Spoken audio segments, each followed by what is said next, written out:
야, 우리 이렇게 뭐랄까요? 이렇게 해가 이제 서서히 저물어 가서 이렇게 석양의 이 모습 아름답죠, 그죠? 이게 이제 서서히 이제 2025년이 저물어 갑니다. 자, 오늘은 제가 사실 다니엘서를 총론적으로 1시간 안에 끝나는 다니엘서를 한번 말씀드릴게요.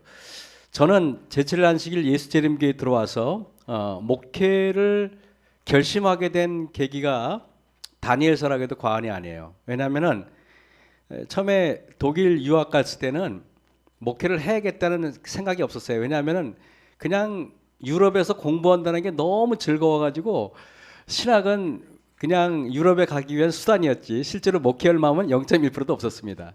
그랬다가 그 신학 공부할 때 이 다니엘서를 공부하면서 이 신학 성경이 너무 재밌는 거예요.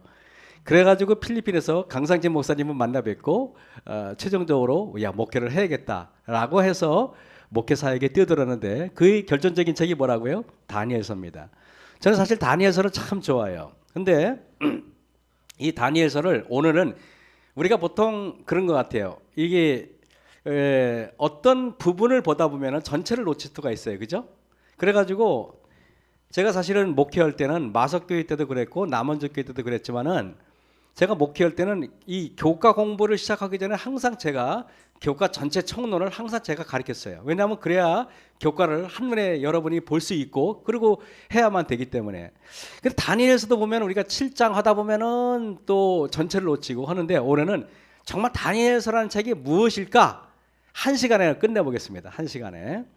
다니엘서는 인류 역사의 종말을 다룬 책이 맞습니까? 맞아요. 그래서 여기 보면은 이사야 여기 그 46장 10절에 보면은 내가 종말을 처음부터 고하여 아직 이르지 아니한 일들을 옛적부터 보이고 그랬습니다. 제가 제7일 안식일 예수재림 교인들이 이렇게 보통 좋아하는 말씀이 무슨 말씀인가를 따져봤어요. 그랬더니 우리 재림 교인들은 뭐 일요일 시험용 마지막에 관한 이야기라면은 아주 귀를 쫑긋하고 듣는데 정작 우리 재림 교인들이 정말 뭐랄까요? 지금 관심이 별로 없는 게 보면은 성경의 기본적인 베이스에 굉장히 약하다는 것입니다. 저는 그게 안타까워요. 뭐랄까요? 미국에서 어떤 일이 일어나고 무슨 뭐 식량 파동이 일어나고 뭐 이런 얘기는 귀에 쫑긋한데 정말 중요한 것들 우리가 그렇잖아요. 우리가 과학도 보면 기초 과학이 굉장히 중요하지 않습니까? 성경도 제가 여러분에게 요한계시록이나 다니엘서라든가 성경의 기초적인 것들이 튼튼하지 않으면은 신앙은 오래 못 가요. 그죠? 그래서 오늘 여러분에게 좀 쉽게 한번 다니엘서를 접근해 보겠습니다. 디모데후서 3장 1절에 이런 말이 있어요. 내가 이것을 알라. 말세에 고통하는 때가 이르리니 이랬습니다. 여러분 앞으로 말세가 오는데 근데 말세는요 즐거운 날이 오는 게 아니에요. 말세는 뭐라 그랬습니까? 고통하는 때가 이른대요. 말세 하면은 여러분들 머릿속에 뭐예요? 고통이에요. 고통의 시간이 옵니다. 저는 그래서 가끔 그런 생각을 해요. 제가 이제 나이가 이제 환갑이 넘다 보니까 환갑이 넘으면은 저보다 연세가 조금 많으신 우리 어른들은 죄송하지만은 언제든지 내가 죽을 준비를 하고 있어야 돼요. 언제든지. 저는 그래서 가끔 혼자 제가 죽는 시뮬레이션을 항상 제가 그려봅니다. 근데 참 멋있게 죽어야지라는 생각을 하고 있어요. 최 목사님 왜 웃으십니까? 뭐 저하고 연배 차이가 뭐 30살 차이 난다고 그렇게 웃으십니까? 자 보면은요 베드로전서 1장 5절에 너희가 말세에 나타내기로 예비하신 구원을 얻기 위해 여러분 지금은요 구원의 때가 아니에요. 우리가 구원이 확정되고 하늘나라에 가는 건 언제라고요? 말세예요, 말세. 그러니까 제가 여러분에게 말세가 도대체 언젠가 성경에는 말세라고 말하는데 성경이 말하는 말세를 오늘 한번 정의해 볼게요. 구원이 완성되는 건 언제예요? 말세예요. 말세가 뭐예요? 세상 끝이에요. 그렇다면 여러분 이렇습니다. 특별히 다니엘서에는 마지막 때, 말세라는 말이 많이 나와요. 말세가 다른 말로 뭐예요? 마지막 때예요. 근데 여기 보면은 이런 말이 있어요. 다니엘 12장 3절에 다니엘아 마지막 때까지 이 말을 간수하고 이 글을 봉함하라 그랬습니다. 마지막 때가 돼야지 다니엘서가 뭐라고요? 해석이 되고 다니엘서에 있는 봉함된 책이 열리겠다는 것이죠. 그래 안 그래요? 이런 겁니다. 예를 들면은 미국에서 삼촌이 왔어요. 초등학교 4학년밖에 안 되는 조카한테 삼촌이 영어로 된 아주 귀한 책을 주면서 얘야 이 책을 잘 간수해라. 언제까지 잘 간수하면 됩니까? 그 책을 네가 영어를 이해할 때까지 간수하라. 이게 그래 안 그래요? 이 아이가 초등학교 4학년이 여러분 영어책을 보면 이해가 돼요? 안 돼요? 안 되잖아요. 근데 이 아이가 중학교를 졸업하고 고등학교를 졸업하고 대학교를 졸업할 대학교 들어가면은 영어를 이해하죠. 그때까지 하는 거예요. 다니엘서는 왜 마지막 때까지 됐냐? 사람들에게 예언을 주어졌지만은 사람들이 이게 어떤 시기가 돼야만 이해가 된다는 것입니다. 그게 언제예요? 마지막 때예요. 마지막 때. 자, 다니엘 12장 9절입니다. 대저 이 말은 마지막 때까지. 오늘 제가 베드로전서 여러 가 읽었잖아요. 마지막 때, 말세, 마지막 때. 이게 굉장히 중요합니다. 그럼 도대체 말세가 언제부터 말세냐? 오직 지혜 있는 자는 깨달으리라 했습니다. 이래요. 아주 다니엘서가 봉함되었다면은 지혜 있는 자가 깨닫게 되는 일은 없었을 것입니다. 근데 이 말은 봉함되었다가 마지막 때에 비로소 이해되고 깨닫게 된다는 말입니다. 제가 마석교회 담임할 때 그때 이화여대를 나오고 항상 빨간 구두를 신으시고 하얀 치마를 입으시고 그 다음에 아주 아름다운 브라우스를 입은 어떤 권사님이 계셨어요. 그 권사님은 이렇게 바퍼 교회가 어디죠? 최일도 목사님인가요? 그 교회 다니는 권사님이셨어요.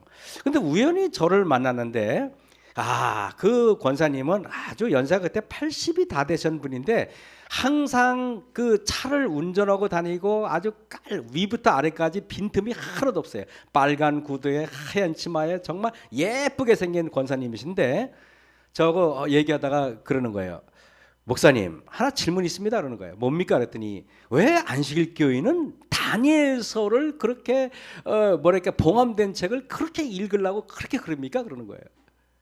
그래서 제가 여기선 말 수 없지만 한참을 설명을 했어요. 왜 이걸 읽어야 되는지 해야 되는지 했더니 권사님이 깜짝 놀라더니 목사님 저거 성경 공부합시다 라고 약속을 했는데 그분이 미국 가버리는 바람에 그 이후로 공부를 못했어요. 참 그분이 굉장히 관심을 가졌어요. 그러면서 그분이 그 한마디 했다고 목사님 밥을 사드리겠습니다 그래가지고 제가 마석에 있는 아주 고급 레스토랑에 가서 그 권사님한테 식사를 대접받은 적이 있어요.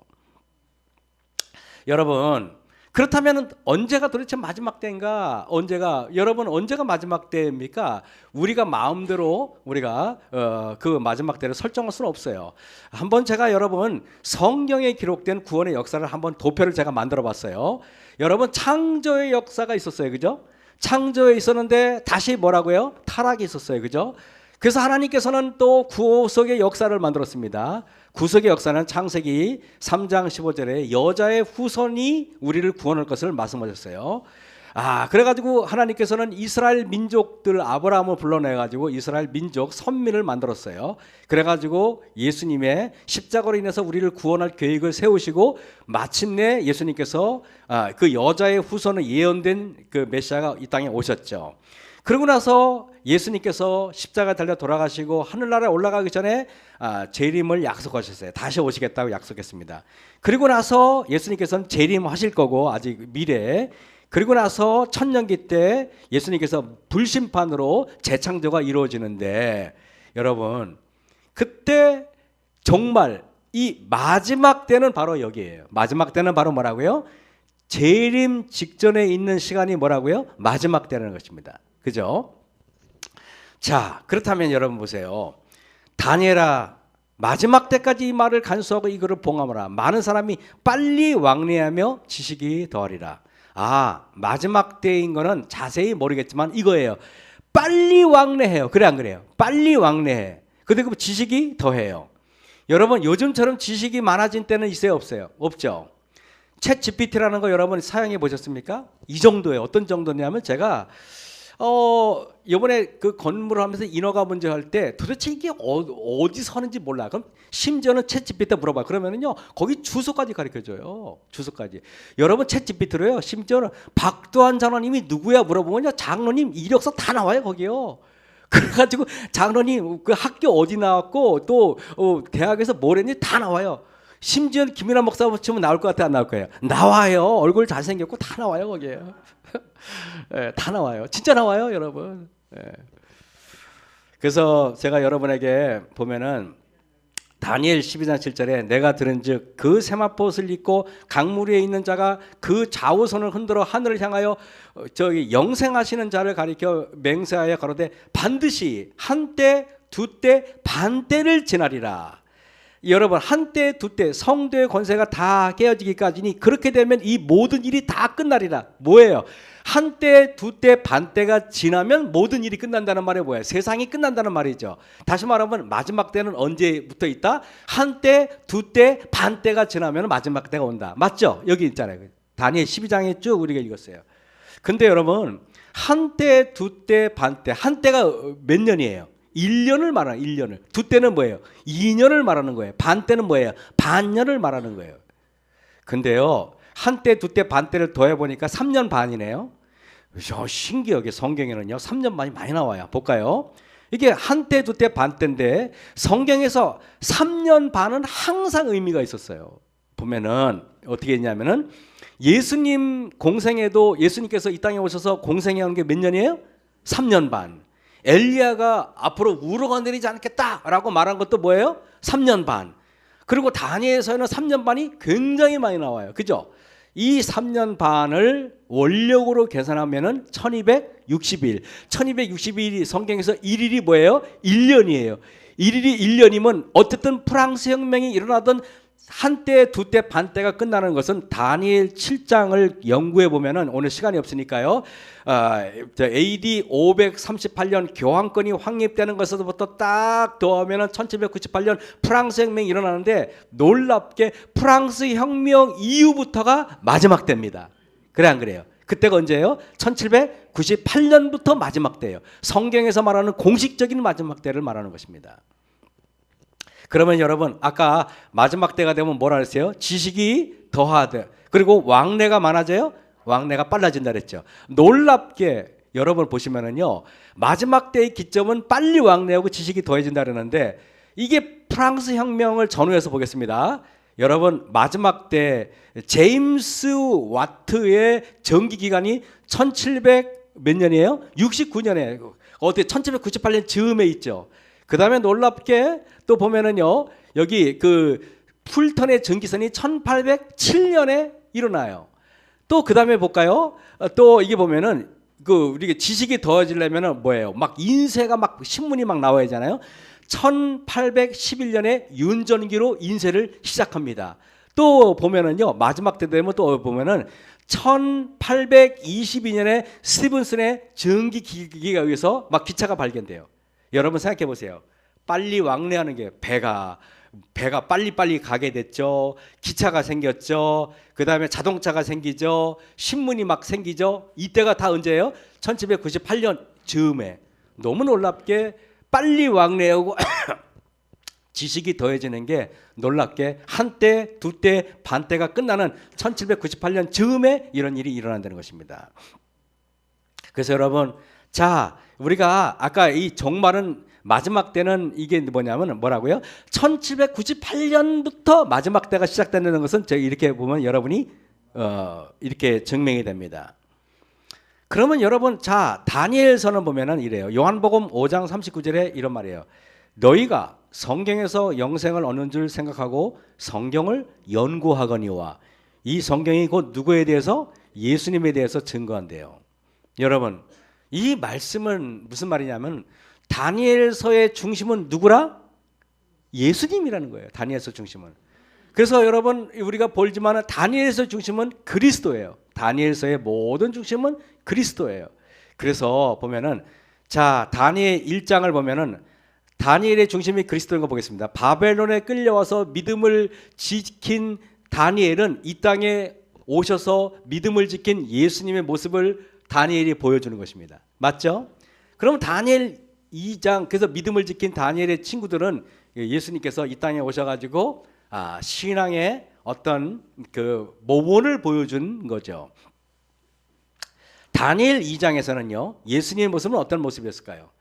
다니엘 2장에 보면은 세상의 열국을 상징하는 신상이 세상을 지배하는 것처럼 보이나 이런 모든 나라를 무너뜨리고 예수님의 나라, 돌나라가 영원한 나라임을 보여주는 사건이 뭐라고요? 다니엘 2장에 나와요. 그래서 돌나라가 신상을 쳐서 신상이 타작마당처럼 막 망가지는 것은 이 세상의 모든 정말의 실제로 주인공은 누구라고요? 예수님이에요.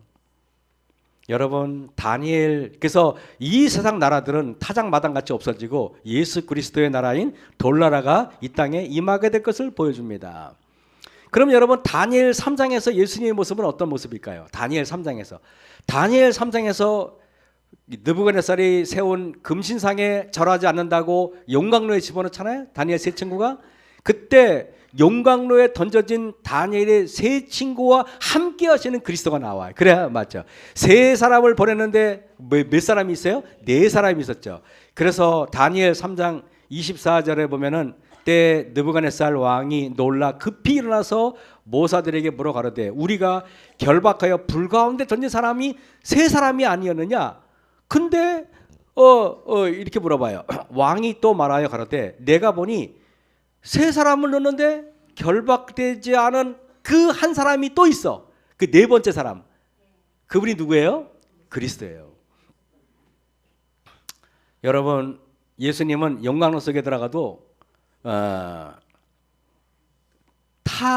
이렇게 태워지지 않는 분이에요. 잘 알죠? 사도 요한이 에베소에서 전도했잖아요.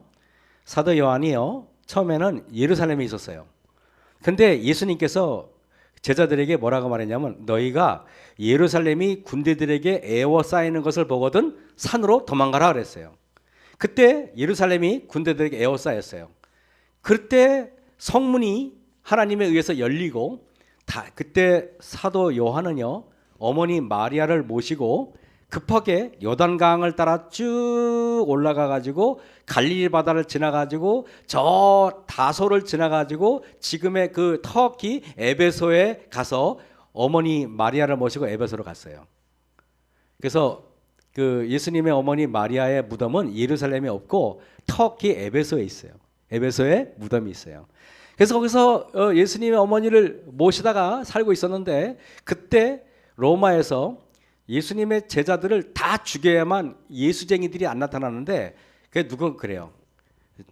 로마 황제한테 베하, 예수님의 제자 중에서 최고 뭐랄까요, 아주 그 높은 사람이 있습니다. 누구냐 했더니 요한이라는 사람입니다. 그래가지고 에베소 광장에서 사람들을 다 모아가지고 그때 로마 황제가 기름가마를 크게 준비해가지고 기름가마에 아주 그냥 1000도 이상 되는 뜨겁게 해가지고 기름가마를 펄펄 끓게 한 다음에 사도 요한을 거기다 집어 던졌어요.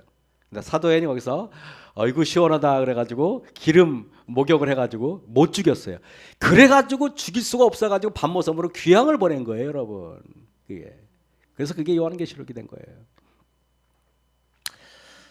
저는 이걸 보면서 용광로 속에 밀어놓은 사람은 다 죽었는데 그 안에 들어간 3명은 머리털 하나, 옷, 몸이 전혀 타지 않았죠.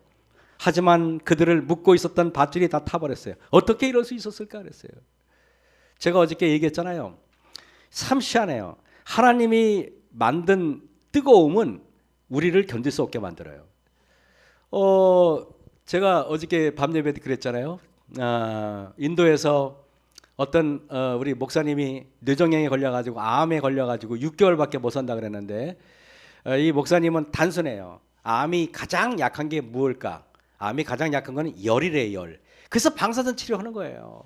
열이니까 목사님이 내가 열 나는 방법은 딱 하나밖에 없어요. 뭐예요? 뛰는 거밖에 없어. 그래서 목사님이 에이 죽기 전에 한번 뛰어보자. 맨날 뛰었대요. 미친 듯이 숨이 턱 막히게 산이고 막 들판이고 막 뛰었대요. 왜냐하면 이 뇌종양이라는 것은 수술할 수가 없어요. 수술하다가 잘못 건들면 뇌신경 건들면 죽으니까 미친 듯이 뛰었대. 미친 듯이 그냥 오늘도 뛰고 내일도 뛰고 그냥 매일 뛰었대요. 그냥 에이 죽기 전에 한번 그냥 어차피 죽을 거 그냥 뛰다가 죽자. 그랬다가 이 몸에서 막 열이 나니까 뜨거우니까 이 암세포가 그냥 다 녹아버린 거야. 그래가지고 그 목사님이 아주 건강하게 살아계신 걸 제가 봤어요. 여러분 희한해요. 사람은 뛰잖아요. 그러면 여러분들 몸속에 암세포가 없을 것 같아요. 매일 몇 번 생겨요. 뛰세요. 그럼 미친 듯이 뛰면 다 뭐라고요? 사라집니다. 예. 자, 그래서 여기 보면은 억압하고 구속하는 결박된 주는 타버렸지만은 그들의 옷이나 머리털이나 그 몸을 태우지 아니하였다. 그래서 예수님은요, 우리가 자 그러면 보겠습니다. 우리가 방백과 수령과 도백과 왕의 모사들이 모여 이 사람들을 본즉 불이 능히 그 몸을 해하지 못하였고 머리털도 그슬리지 아니하였고 고위빛도 변하지 아니하였고 불탄 냄새도 없었더라. 불 속에 다니엘의 세 친구와 함께 나타나신 분은 예수님이에요. 그 뜨거운 불에서 결박한 줄은 타버렸지만은 그들의 옷이나 머리털은 상하지 않았어요. 이것이 하나님의 불의 특징입니다. 자, 그 다음에 다니엘 4장은요 어떤 겁니까? 바벨론의 보좌의 중심이 느부갓네살 자신이라고 생각했어요. 그때 여러분 그때 하나님께서는 느부갓네살을 짐승처럼 7년을 보내게 합니다. 그러고 나서 여러분 느부갓네살 왕은 내가 보좌의 중심이 아니라 예수님이 보좌의 중심이구나 라는 걸 깨달아서 다니엘 4장은 보좌의 중심이신 예수님을 표상적으로 보여줍니다. 여러분 다니엘 5장은요 예수님 어떤 모습일까요? 예루살렘 성전에서 가져온 거룩한 기명을 가지고 술을 따라 마시면서 연회를 베풀던 바벨론은 이 마지막 시대에 거룩한 하나님의 성전인 우리 몸에 술을 붓는 것과 똑같아요. 그죠? 그래서 여기 하나님께서 메네메네 대계를 우발하신 하나님의 심판이 딱 보여지죠. 흥청망청 타락한 벨사살 왕과 바벨론이 하나님의 심판을 받는 것처럼 이 세상의 나라들도 하나님에 의해서 심판받고 멸망받을 것을 상징적으로 보여줘서 심판하시는 예수님이 나타나는 것입니다. 다니엘 6장에서는 다니엘을 음해하고 죽이려는 장면을 설명하시면서 유대인과 제사장들이 예수님을 죽이려고 음해하고 십자가에 못 박는 것을 보여줍니다. 다니엘 7장에서는 나라와 통치권을 받으시는 인자이신 그리스도를 우리에게 보여줍니다. 그죠? 그래서 다니엘 7장에서는요, 내가 이상 중에 보았는데 인자 같은 이게 뭐예요? 다니엘 7장에서는 비로소요 예수님의 모습을 비로소 적나라하게 표현하기 시작합니다. 그래서 다니엘 7장은 다니엘서의 중심입니다. 그래서 다니엘 7장에 와서 예수님의 모습을 적나라하게 보여주는데 인자 같은 이가 하늘 구름을 타고 와서 성소에서 지성소로 넘어오시는 장면을 우리에게 보여줘. 다니엘 8장에서는 2300주가 끝나는 날부터 지성소에서 대제사장으로서 우리를 위해 봉사하시는 예수님을 발견해요. 그래서 중보 사업하시는 예수님이 다니엘 8장에 나타납니다. 다니엘 계속 그 8장에서는 2300주에 성소를 정결케 하시는 예수님이 나타나죠. 다니엘 9장에서는 예수님이 어떤 모습일까요? 다니엘 9장에서는 희생 제물 되시는 예수님을 발견하게 됩니다. 그죠? 그래서 다니엘 9장에 내 백성과 내 거룩한 성을 위하여 70일으로 기한을 정하였나니 허물이 마치고 죄가 끝나고 죄악이 영속되고 영원한 의가 드러나는, 즉 예수님의 십자가의 모습이 다니엘 9장에서 나타나는 것입니다. 그러다가 다니엘 여러분 10장에서는요 아예 예수님의 모습을 아예 그냥 묘사해버려요. 아예. 그걸 어떻게 묘사하는지 아십니까? 보세요. 다니엘 10장에서는요 정월 24일에 내가 히데겔이라 하는 큰 강가에 있는데 그때 내가 눈을 들어 바라본 적 한 사람이 세마포 옷을 입었고, 지금 예수님의 모습이 정확하게 묘사되는 거예요. 그분이 세마포 옷을 입었고 황금띠를 띠었고 또 몸은 황옥 같고 얼굴은 번갯빛 같고 같고 왜? 예수님의 모습은 너무도 어마어마한 모습이기 때문에 다니엘이 표현할 방법이 없어가지고 같다 표현한 거예요. 너무 놀랍게 계시록의 1장에 예수님의 모습이 나오는데 이 다니엘 10장에 나와 있는 모습과 다니엘 1장에 나와 있는 예수님의 모습은 똑같아요. 보면 어때요? 똑같아요? 안 똑같아요? 똑같죠. 같고 나옵니다. 그 다음에 다니엘 10장에서는 이래요. 그 이상은 나 다니엘이 홀로 보았고 나와 함께한 사람들은 이 이상을 보지 못하였어도 그들이 크게 떨며 도망하여 숨었었느니라. 그러므로 나만 홀로 있어서 이 큰 이상을 볼 때 내 몸에 힘이 빠졌고 나의 아름다운 빛이 변하여 썩은 듯하였고 나의 힘이 다 없어졌으니겠습니다. 예수님의 모습을 본 사람들의 특징은요, 일단은요, 힘이 빠져야 돼요. 그래서 눈도 힘이 빠져야 눈도 부드러워지고 목도 부드러워지고 그렇습니다. 예수님의 모습을 보잖아요. 그 다음에 자신이 아름답다는 생각이 들지 않아야 돼요. 내가 잘났다 생각되면 예수님을 만나지 못한 사람이에요. 그리고 예수님을 만나본 사람의 특징은요, 자기가 썩는 듯한 느낌을 받아야 돼요. 근데 우리가 예수님을 만나지 않은 사람의 특징은요, 내가 너무 잘났고 내가 너무 제 얘기네 보니까 그죠? 그런 것 같아요. 저는 이걸 보면서 진짜 고수들은요, 힘이 빠진 사람이 고수예요. 진짜 고수들은. 제가 얘기했잖아요. 한번 스위스에서 이렇게 수영을 하는데, 저는 수영을 정식으로 배우지 않았기 때문에 개 헤엄이라는 걸 칩니다. 개 헤엄 여러분 보셨습니까? 개처럼 막 이렇게 헤엄을 하는 거예요. 근데 이 개 헤엄의 특징은 에너지 소비가 엄청나요. 예를 들면 여기서 50m만 가도요, 숨이 턱이 차가 토할 것 같아요. 너무 힘들어가지고. 근데 제가 스위스에서 이렇게 수영장에 갔더니 트랙이 한 30m인가 50m인가 꽤 컸어요. 근데 그 당시 제가 육안으로 봤을 때는 70에서 80 된 그 할머니였는데, 이 할머니가 그 수영장 트랙을요 10번이고 20번이고 갔다가 오시는데 숨이 안 차고요, 허부적 거시는데, 그래서 내가 그 할머니가 천천히 가는 것 같아서 옆에서 한번 해봤거든. 개헤엄으로. 내가 나보다 2배가 빨라. 2배가 빠른데 그 할머니를 내가 도저히 못 따라가는데, 나는 한 번 가면 토할 것 같이 힘든데 그 할머니는 처벅처벅 10번이고 20번이고 가는 거예요. 내가 수영을 개헤엄을 치니까 거기 스위스 있는 사람들이 전부 다 나를 보면서 깔깔대고 웃어요. 그렇게 수영하는 사람은 저밖에 없더라고 보니까. 여러분, 제가 알았어요. 진짜 신앙할 때 진짜 고수들은 탁구를 칠 때도요, 코치가 제일 먼저 하는 말이 어깨에 힘을 빼라 그래요. 그죠? 테니스를 칠 때도 어깨에 힘을 빼라 그래요. 축구할 때 있잖아요, 정말 공을 정말 세게 차기 위해서는요, 몸에 힘을 빼야 돼요. 여러분, 그리스도인이 된다는 것, 그리스도를 바라보잖아요. 그러면은요, 정말 여러분의 마음속에 나 자아를 완전히 팍 내려놓잖아요. 그러면은 내가 어떤 일에 힘이 안 가요. 예를 들면은 어떤 일이 딱 생기잖아요. 그러면은 막 이러면서 막 분노는 막 힘이 막 이런 게 없어진다는 거예요. 정말 고수들은요, 그래서 이렇게 쉽게 동요하거나 그렇잖아요. 정말 그렇게 돼야 되는데, 저도 가끔 저 자신을 볼 때 왜 아무것도 아닌 일에 이렇게 열중하지? 아니, 열중한다는 말이 뭐라 그래? 아무것도 아닌 일에 이렇게 뭐라 그 말할까, 이렇게 흥분하지?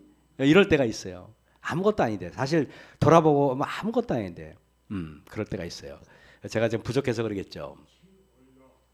다니엘 10장 18절 19절, 사람의 모양이 같은 것 하나가 나를 만지며, 드디어 다니엘 10장에 드디어 예수님이 다니엘을 만지는 장면이 나와요. 그래서 여기서는, 여기 10절에는 여기서 뭐 가브리엘 천사다, 예수님이다, 여러 갑론을박이 있어서 자세히 말하지 않겠습니다. 여러분, 다니엘서에는 아까 뭐라 했어요? 1장부터 쭉 보면은 예수님이 드러나죠? 다니엘서 구조는 이래요. 우리가 교차 대꾸법이라 그래가지고 다니엘서가 이렇게 있는데, 신기하게 다니엘서는요, 여러분 이렇게 돼 있어요. 이렇게 돼 있어요. 항상 이런 모양으로 돼 있어요. 다니엘 1장부터 12장까지 있잖아요. 이렇게 서로 얽혀서 돼 있어요. 이런 구조로 돼 있어요. 그래서 가만히 여러분 보세요. 1장은 총론이고 2장하고 어디가 연결되어 있어요? 7장, 그죠? 3장하고는 몇 장이? 6장. 그 다음에 4장하고는 어디가 연결되어 있어요? 그러면 여러분 2장하고 7장하고 연관되어 있다는 말이에요? 그죠? 그 다음에 7장하고 어디 연결되어 있어요? 12장. 그 다음에 8장하고는 어디예요? 11장. 9장하고는 어디예요? 10장. 이렇게 연결되어 있어요. 이거를 여러분 다른 방면을 보면 이렇습니다. 이렇습니다. 2장하고는 아까 7장, 그 다음에 3장하고는 6장, 4장하고는 5장, 그죠? 그 다음에 또 보면은 8장하고는 11장 이렇게 돼 있어요. 근데 여러분 딱 보시면은 중심이 어디예요? 7장이 중심이에요. 그래서 제가 색깔을 이렇게 다르게 입혔어요. 이렇게. 그럼 여러분 제가 아까 2장과 7장이 연결되어 있다 그랬죠. 그래서 2장, 7장을 잠깐 살펴볼까요? 이게 보면은 다니엘 2장에서도 여러분이 보시는 것처럼은 이렇게 왜 바벨론이 금머리, 그죠? 또 사자가 또 바벨론을 상징하고 이것들이 보면은 그래요. 다니엘이 이렇게 보면은 바벨론을 상징할 때는 머리, 신상 이렇게 다 연결돼 있어 안 연결돼? 연결돼 있죠, 그죠? 너무 신기해요. 그러면 여러분 보세요. 아까 제가 말했어요. 3장과 몇 장이 연결됐다고? 6장이 연결됐죠. 그러면 한번 그렇게 되나 한번 잠깐 보겠습니다. 다니엘 3장과 6장 연관성. 다니엘 3장에서는요. 금신상에 절하지 않으면 누구든지 다 어디예요? 사자굴 속에 집어넣겠다 그랬죠. 근데 다니엘 6장에도 보면은 왕 외에 다른 신에게 절하면 뭐라고요? 사자굴 속에 넣겠다 그래요. 어때요? 연결돼 있어요? 안 돼 있어요? 누구에게 경배할 것인가의 문제가 나와야 안 나와요? 나오죠, 그죠? 이거 신기하다는 것입니다. 저만 신기하면 안 돼요. 여러분들 신기해야 됩니다. 자, 그러면 여러분 보세요. 또 다니엘 4장과 5장 연결됐어요, 안 됐어요? 연결돼 있어요. 그죠? 그래 안 그래? 연결돼 있어요. 그럼 보면은 다니엘 4장에 느부갓네살 왕이 나와요. 다니엘 5장에는 벨사살 왕이 나와요. 놀랍게 두 왕의 이야기가 나와 있어요. 그래 안 그래요, 여러분? 이거 재밌잖아요, 이렇게 보면. 그죠? 그래가지고 다니엘 4장과 다니엘 5장에 두 왕들이 딱 나와 있는 거예요. 그래서 여러분 또 다니엘의 진짜 핵심은 어디일까요? 진짜 핵심은 여기에 몇 장이에요? 7장이에요. 그래서 모든 게 7장을 중심으로 다 연결되어 있어요. 그 다니엘 6장이고 다니엘 5장이고 다니엘 4장은 사실 7장을 설명하려고 그러는 거야. 그리고 다니엘 8장이고 다니엘 9장이고 다니엘 10장은 뭘 설명하려는 거예요? 7장을 설명하려고 그러는 거예요. 실제로 여러분 놀랍게. 그래서 이 다니엘 7장이 누가 뭐래도 중심이에요. 다니엘 7장이. 그래서 이게 보면은 다니엘 7장에 나오는 짐승은 레위기서에 의거해서 부정한 짐승이에요? 정한 짐승이에요? 부정한 짐승. 여러분이 드셔도 돼요? 드시면 안 돼요? 드시면 안 돼요. 그래서 여러분 다니엘 7장에 나와 있는 짐승은 사자, 곰, 표범, 무섭고 이상한 짐승은 여러분 잡수시면 안 됩니다. 그래서 이것들은 여러분 먹으면 안 되는 것들이에요. 근데 놀랍게 다니엘 8장에서는 양과 염소만 나와요. 다니엘 8장에서 갑자기 짐승이 다 성소 봉사에 쓰이는 동물만 나와요. 맞죠? 이게 여러분 왜 그럴까? 왜 그럴까? 하나님께서는요. 다니엘 7장도 세상에 뭐 흥망성쇠를 보여주고 다니엘 8장도 여러분 뭐 페르시아가 어떻고 저기 메대가 어떻고 페르시아가 어떻고 설명을 한단 말이에요. 왜 이렇게 했을까? 이유가 있어요. 그래서 여러분 세상 역사와 구속의 역사는 다니엘 2장에서는요 정치적 중심의 세계사예요. 다니엘 2장에서는. 다니엘 7장은요 정치와 종교가 결부된 세계사예요. 그래서 왜 그러냐면은 다니엘 2장은 바벨론이 어떻고 표범이 어떻고 쭉 나와 저기 뭐 이렇게 금머리가 어떻고 가슴이 어떻고 그러잖아요. 그게 뭐 바벨론, 메데페르시아 쫙 설명을 하는데 다니엘 7장에서도 바벨론이 어떻고 페르시아가 어떻고 로마가 어떻고 설명을 하는데 다니엘 7장에서 다니엘 2장에 없는 게 딱 뭔지 알아요? 작은 뿔에 대한 설명을 해요. 맞아요, 맞아요. 다니엘 2장은 이 정치적인 세계의 중심이 말하는데 다니엘 7장에서는 하나님께서 작은 뿔을 보여주는 것은 뭐냐면 교황권을 보여주는 거예요. 다시 말하면 정치와 종교가 결부된 세계사를 더 보여주는 거예요. 그리고 다니엘 8장과 9장은 아까 성소에서 쓰이는 짐승이 나오잖아요. 구속사 중심의 세계사를 보여주는 것입니다. 그래서 다니엘 7장, 2장, 다니엘 7장, 다니엘 8장, 9장은 하나님께서 우리에게 중요성을 즉 포인트를 따로 둔 겁니다. 그래서 다니엘서에 나타나는 3중 평행 구조는 자 바벨론은요 다니엘 2장의 금머리, 다니엘 7장의 사자인데 다니엘 8장에는 나오지 않아요. 왜 다니엘 2장과 다니엘 7장에는 바벨론이 나오는데 왜 다니엘 8장부터는 안 나올까요? 이유가 뭔지 아십니까? 다니엘 이거 마치면 오늘 떡 공짜로 드릴게요. 그 우리 임경환 지사님이 길거리에서 주워 왔대요. 떡을. 그 떡을 큰 걸 갖고 오시길래 어디서 났냐 그랬더니 집사님이 길바닥에서 주워 오셨대요. 근데 주워 온 떡집은 뜨끈뜨끈해. 이거 드릴게요. 마치면은. 여러분 다니엘 2장은 금머리, 다니엘 7장에는 사자인데 다니엘 8장에는 여기 비었잖아요. 그죠? 왜 그럴까? 그때는 이미 망했거든. 그죠? 그때는 이미 망했거든. 그죠? 제여기서 무슨 말이겠습니까? 그리고 메데페르시아는 은가슴, 고음, 수양으로 표현돼요.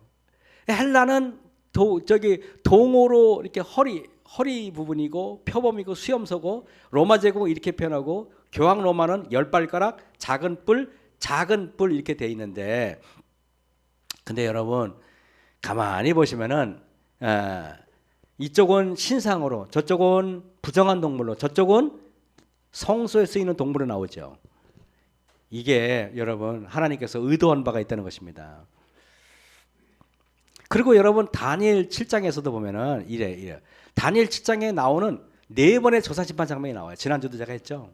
그래서 다니엘 7장에서 다니엘 7장 9절에서 10절은 이게 보좌, 신옷, 심판, 책이라는 단어가 나와서 어떤 심판 때 장면이 나오고 다니엘 7장 13절 14절도 예수님이 성소에서 지성소로 넘어가는 장면, 즉 저사심판 장면이고 다니엘 7장 22절도 저사심판 장면이고 다니엘 7장 26절 27절도 저사심판의 장면이에요. 그래서 여러분 보시면 이래요. 성경은요 재밌어요. 보면은 이렇게 돼 있어요. 다니엘 7장에 보면 땅의 장면이 나와요. 그 다음에 장면이 하늘로 바뀌어요. 그다가 다시 땅이 나와요. 그다가 다시 하늘이 나와요. 예. 이게 여러분 뭐냐면 이렇습니다. 이 다니엘서에 보면요. 땅이 나왔다가 하늘이 나왔다가 땅이 나왔다가 하늘이 나왔다가 이래요. 여러분들이 매일매일 인생을 살 때 있잖아요. 이 땅에서 이루어지는 게 아니야. 여러분 이게 뭘 말하냐면 우리의 인생은 하나님이 통제하고 계시다는 걸 보여주는 거예요. 그죠? 저는 그래서 우리가 이 땅에 살지만은 내가 이 땅에 그냥 사는 것처럼 보이지만은 하나님께서 우리를 통제하고 계세요. 제가 지금 봉화에 뭐 베이커리 카페를 짓고 있잖아요. 근데 참 걱정을 많이 했어요. 왜냐하면 이래저래 사정이 어려워져 가지고 겨울이 다 되는데 공사를 시작하게 된 거예요. 저는 그 허가는 빨리 안 나오지 봉화 군수도 만나보고 별짓 다 했는데 뭐 저거 허가도 늦어지고 뭐 모든 게 다 늦어지는 거예요. 너무 걱정이 되는 거예요. 왜냐하면은 막 추위가 오는데 또 작년에 11월 달에 눈이 엄청 많이 왔던 기억나세요? 막 그래가지고 뭐 나무가 다 잘라지고 너무 근심이 돼가지고 근데 제가 할 수 있는 건 기도밖에 없잖아요. 근데 건축을 이렇게 하는데 진짜 하나님께서 있잖아요. 어떻게 제가 뭐랄까요? 제가 여름에 시작했다면 큰 걱정도 안 했겠죠. 근데 이게 늦게 시작하다 보니까 계속 기도밖에 할 수 없어요. 근데 하나님께서 비도 하나도 안 내고 날씨가 얼마나 따뜻한지 여러분 한여름에 시멘트를 공구리를 치잖아요. 그러면은요 너무 뜨거우면 시멘트가 쩍쩍 갈라져요. 오히려 더 분량이 많대요. 근데 이 날씨가 저희가 콘크리트 칠 때는요 시멘트가 빨리 굳으면은 좋지 않대요. 천천히 굳어야 된대요. 근데 정말 시멘트가 양생하기 제일 좋은 조건으로 다 굳어지는 거예요. 이렇게. 그 지금 가면은 이렇게 실금 하나 없어. 진짜로. 얼마나 잘 굳어지는지. 그게뿐만 아니에요. 지금 이제 뭐랄까요? 이제 외벽까지 거의 다 끝났어요. 지붕 다 씌웠고 밖에 뭐 벽돌 다 붙이고 다 끝났어요. 이제 거의 끝나는데 이번 주 다 끝났어요. 여러분 그리고 내부에 있는 단열도 다 끝났어요. 이제 거의 공사가 한 70% 80% 다 끝나버렸어요. 한 달 좀 넘었는데 다 끝나버렸어요. 왜? 비가 안 왔고 그냥 날씨가 너무 좋으니까 모든 게 그냥 아주 그냥 뭐랄까요? 그냥 순조롭게 쫙쫙쫙쫙 진행되는데 상상도 할 수 없는 일이 벌어지는 거예요. 오죽했으면 올해 그 단풍이 평년보다 열흘이 늦어졌잖아요. 죄송해요. 저 때문에 단풍이 늦어지고 지금 겨울도 따뜻해 안 따뜻해요? 따뜻하잖아요. 지금 뭐 봄날인지 겨울인지 모르겠죠, 그죠? 이제 건축 끝나면 추워질 겁니다. 걱정하지 마십시오. 모든 일이 하늘에서 주관하는 거예요, 여러분. 저는 이걸 아니까 하늘이 그래서 여러분 하나님이 다니엘 7장에 땅에 보여줬다가 하늘 보여줬다가 땅 보여줬다가 하늘 보여줬다는 것은 여러분이 사는 게 이 땅에서 사람들의 어떤 사람들에 의해서 운영되는 것처럼 보이지만 결국에는 하나님에서 운영되는 거예요. 누가 이런 말을 해요. 예수님은 비행기 타고 해외여행도 가보신 적이 없어요. 그 좁아터진 그 뭐랄까 유대 땅에서 살아 계셨거든요. 그런데요, 온 지구에 있는 사람들이요, 예수 그리스도를요 구주로 영접하고 있잖아요. 여러분, 그래 안 그래요? 저는 가끔 그런 생각이 들어요. 아, 정말 이 땅은 사람이 조정하는 게 아니에요. 뭐 미국이 트럼프가 어떻고 뭐 푸틴이 어떻고 시진핑이 어떻고 막 그러지만 저는 속으로 니네들이 아무리 그래봤자 이 지구를 지탱하고 우주를 통제하시는 분 누구예요? 우리 예수님이야. 저는 그럴 때가 있어요. 그죠? 그래서 여러분 보세요. 땅 하늘 땅 하늘. 나는 이게 너무 은혜스러워. 이것만 봐도 은혜스러워요. 다니엘서는 이렇게 돼 있어요, 여러분. 땅이 보여지고 하늘 보여지고 땅 보여지고 하늘 보여지고. 그래서 여러분 너무 힘들 때 그때 하늘을 보세요. 이 땅에서 사람들한테 물어보면요 다 안 좋은 말씀만 해요. 그 보면은 이래요. 그래서 아까 얘기했죠. 다니엘 7장에서 본 땅에 있다가 다시 하늘 성도들 있잖아요. 하늘나라를 보여줘요. 다시 다니엘 여기 네 번째 짐승 막 작은 뿔을 보여줘요. 그다가 다시 뭐예요? 하늘에서 조사심판을 보여줘요. 다시 또 뭐예요? 또 네 번째 작은 뿔이 보여줘요. 다시 하늘나라 보여줘요. 이거는 제가 더 많이 외워요. 땅 하늘 땅 하늘 땅 하늘 땅 하늘 땅 하늘 이렇게 돼 있어요. 놀랍게 계시록도 이렇게 돼 있어요. 계시록도 여러분, 계시록도 이렇게 돼 있어요. 여러분 한번 가만히 생각해 보세요. 우리가 하나님을 믿는 백성들이 굉장히 어렵고 힘들고 그렇게 살아가고 병도 들고 그렇지만은 결국에는 하늘나라에 가면은 다 밝혀지는 거예요. 시편 73편에 그러잖아요. 시편 73편에 아삽이라는 사람이 보니까 하나님 안 믿는 사람들이 보면은 장사도 잘 되고 사업도 잘 되고 아픈 사람도 없고 너무 잘 먹어가지고 하나님 안 믿는 사람이 눈이 튀어나왔대. 눈이 하도 그냥 눈이 튀어나오고 얼굴도 뽀얗고 허옇고 그냥 뭐 손에 그냥 물도 안 묻히고 이렇게 살아요. 근데 아삽이 하나님 믿는 사람은 뭐 핍박도 당하고 병도 걸리고 가난하고. 그래서 아삽이 물어봐요. 하나님 믿으나 안 믿으나 뭐가 똑같은데 뭐가 달라요? 그래가지고 불평을 합니다. 그랬더니 하나님이 아삽한테 얘야 그러면서 뭘 보여주지 알아요? 성소를 보여주더라고. 성소를 보여줘요. 성소에 들어가니까 비로소 그렇게 잘 먹고 해가지고 잘 먹고 잘 살고 그냥 병도 안 들고 그냥 호강하는 것처럼 보이지만은 그 사람이 복 받는 게 아니라 여러분 이 땅에서 진리를 전하다가 톱으로 켜 죽은 이사야, 사람들한테 미움받아 돌에 맞아 죽은 예레미야, 그리고 여러분 뜨거운 기름감에 던져졌던 사도 요한, 그리고 거꾸로 십자가에 매달린 베드로, 이 사람들이 다 오히려 복받은 사람들이라는 거예요. 그리고 나이 30몇 살밖에 안 되는데 어떤 여자의 어떤 그 미움을 받아가지고 목이 잘려 죽은 침례 요한, 성경에 나와 있는 사람치고 여러분 그 말로가 여러분 인간의 복받은 것처럼 보이는 사람이 어디 있어요? 다 보면 다 힘들어 보이죠. 하지만은 그 사람들이 진짜 복받은 사람들 아닙니까? 그죠? 예. 그리고 김일성도 인생을 살면서 우리 형님이지만 맨날 잘 먹고 잘 살고 그냥 그러다 살다가 죽었고 우리 정일이도 죽었고 다 죽었지만 그 사람들 여러분 어디 가겠습니까? 그게 행복한 보입니까 여러분? 그게 온갖 못된 짓 다 하다가 죽었는데 그런 사람들보다는 그죠? 교회에서 신실히 교회에서 묵묵히 교회를 섬기다가 돌아가신 어떤 이름 없는 여집사님들, 그죠? 이름 없는 장로님들, 이름 없는 집사님들이 훨씬 더 훌륭하지 않습니까? 그분들이 훨씬 더 거룩하지 않습니까?